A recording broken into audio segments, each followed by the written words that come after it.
Au nom d'Allah, le tout miséricordieux, le très miséricordieux. Louange à Allah, le Seigneur des univers, le tout miséricordieux, le très miséricordieux, le souverain du jour du jugement dernier. C'est toi que nous adorons, c'est toi dont nous implorons le secours. Guide-nous dans la voie droite, la voie de ceux que tu as comblés de bienfaits, non celle de ceux qui ont mérité ta colère, ni celle des égarés. C'est-à-dire que je commence par chaque nom d'Allah, car l'expression nom est un singulier déterminé. De ce fait, il englobe tous les noms sublimes d'Allah. Allah, il s'agit de l'être divin adoré qui mérite d'avoir l'exclusivité de l'adoration, en ce qu'il possède comme caractéristique divine, à savoir les attributs de la perfection. Le tout miséricordieux, le très miséricordieux, ce sont deux noms qui indiquent qu'il est doué de la grande et vaste miséricorde qui a contenu toute chose et englobé toute créature vivante. Cette miséricorde, il l'a prescrite aux pieux qui suivent ses prophètes et ses messagers. Ces gens-là ont la miséricorde absolue, alors que ceux qui leur manifestent de l'animosité n'en possèdent qu'une partie. Sache que parmi les règles qui font l'unanimité parmi les pieux anciens de la communauté et ses imams, il y a la croyance au nom sublime d'Allah et en ses attributs, de même qu'aux règles liées à ses attributs. Ils croient par exemple qu'Allah est tout miséricordieux et très miséricordieux, qu'il est doué de la miséricorde qui le caractérise et qui concerne celui qui en est l'objet. Ainsi, tous les bienfaits sont un effet parmi les effets de sa miséricorde. Il en est ainsi pour tous ces noms sublimes. On dit ainsi au sujet du nom omniscient, il est omniscient, doué de science avec laquelle il connaît toutes choses, omnipotent, doué d'un pouvoir capable de faire toutes choses. Louange à Allah. Il s'agit des éloges adressés à Allah avec les attributs de la perfection et avec ses actes qui oscillent entre le bienfait et la justice.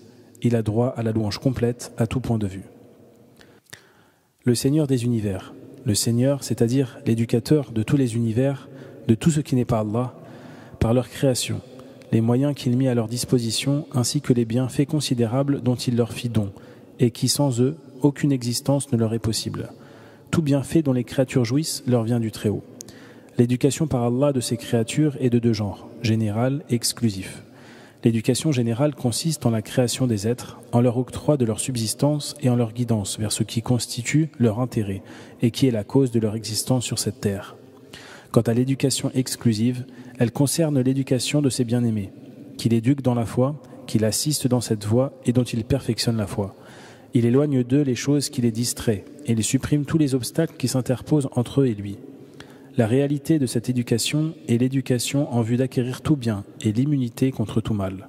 C'est pour cela peut-être que la plupart des invocations des prophètes se font avec l'expression « Seigneur », car toutes leurs demandes entrent dans le cadre de la seigneurie exclusive. Sa parole, Seigneur des univers, signifie qu'il se distingue exclusivement par la création, la disposition, les bienfaits et la perfection de sa suffisance, ainsi que par le besoin total des créatures de lui, à tout point de vue et en toutes circonstances. Le souverain du jour du jugement dernier.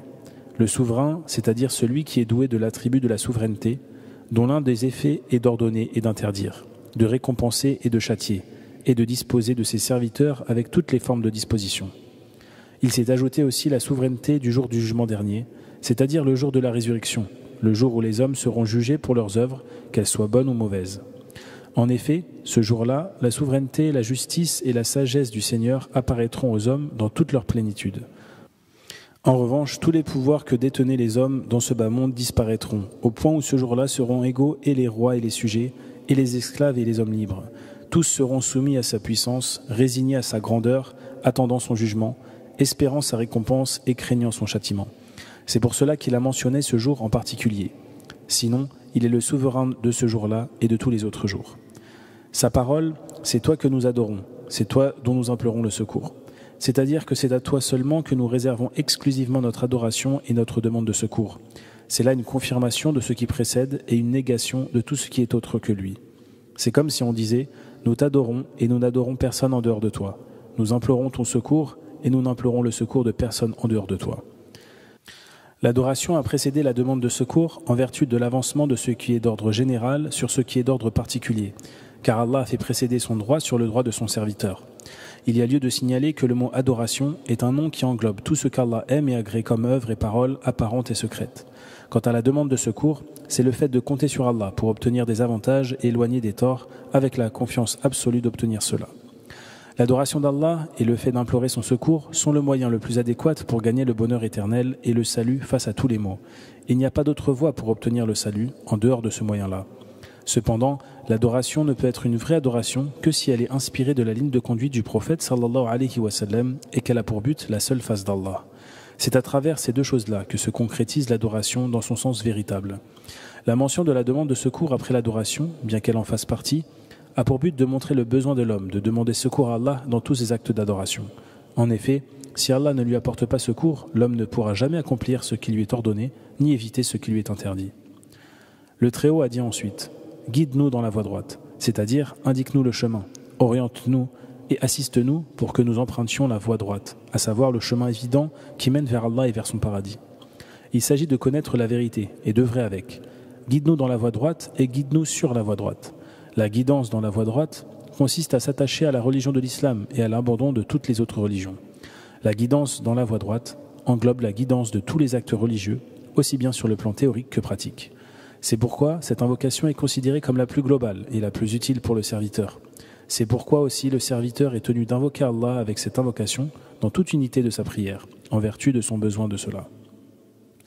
Cette voie droite est la voie de ceux que tu as comblés de bienfaits, parmi les prophètes, les véridiques, les martyrs et les vertueux, non celle de ceux qui ont mérité ta colère, ceux qui ont connu la vérité et se sont détournés d'elle, comme les Juifs et leurs semblables, ni celle des égarés, ceux qui se sont détournés de la vérité par ignorance et égarement, comme les chrétiens et leurs semblables. Cette sourate, en dépit de sa concision, contient ce que ne contient pas une autre sourate du Coran. Elle contient les 3 formes du tawhid, l'unicité de la seigneurie, qu'on peut déduire de sa parole le Seigneur des univers, l'unicité de la divinité, c'est-à-dire la consécration exclusive de l'adoration à Allah, qu'on peut déduire de l'expression Allah, et de sa parole, c'est toi que nous adorons, ainsi que l'unicité des noms et des attributs. Il s'agit là de l'attestation des attributs de la perfection d'Allah, tels qu'il se les ait attestés lui-même et que son messager lui a attribués, sans dépouillement, représentation ni anthropomorphisme. L'expression louange atteste cela, comme nous l'avons montré plus haut. Cette sourate contient aussi l'attestation de la prophétie à travers sa parole « Guide-nous dans la voie droite », car cette voie est impossible à atteindre sans un message prophétique. Elle atteste aussi la rétribution des œuvres dans sa parole, le souverain du jour du jugement dernier. La rétribution sera juste, car la religion veut dire la rétribution avec justice. Elle atteste aussi le décret divin et le fait que l'homme agisse réellement, contrairement aux Qadarites et aux Jabarites. Bien plus, elle contient une réponse à tous les partisans des hérésies et de l'égarement à travers sa parole « Guide-nous dans la voie droite », car cette voie est celle de la connaissance de la vérité et de la conformité à ce qu'elle énonce.